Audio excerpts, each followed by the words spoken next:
Hey, how's it going, everybody? This is Pat Nappy here from PNLearning.net, and I got another question here from the SAT practice test number 2.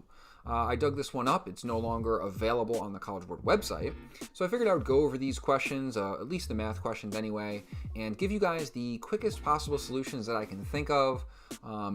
This question that we're going to be doing today is number 13 from the part 3.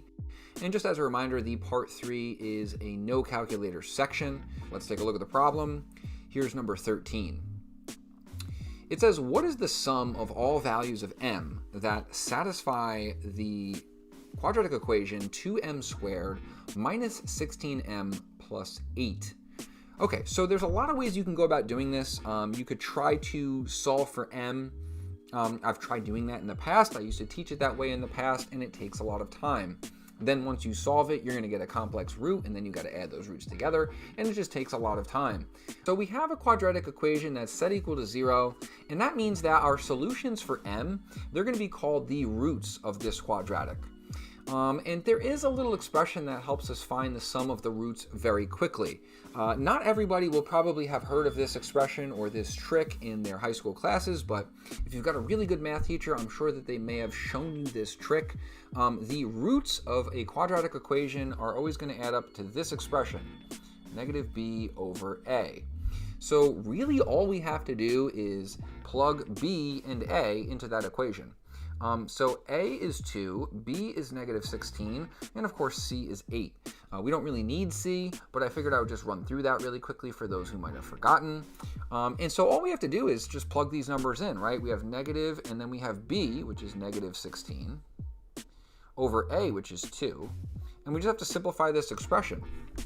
Okay, so we can throw this negative up here and just make it positive 16 over 2, and then we can just sort of divide 16 by 2, and we'll get 8. 8 is choice D, and that is how quickly you can do this question.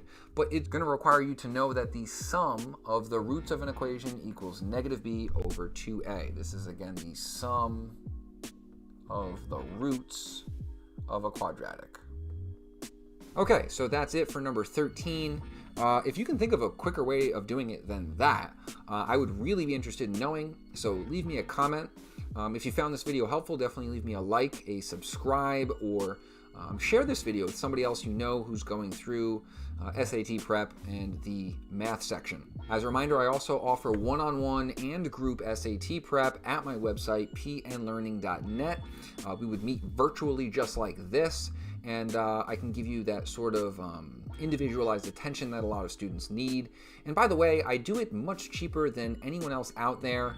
The average cost of my group courses is only $33 an hour. So if that's something you're interested in, definitely click the link in the description and find your way over to my website, and we can get started. That's all I'm going to say about number 13. Thank you for watching, and I'll see you guys in the next video.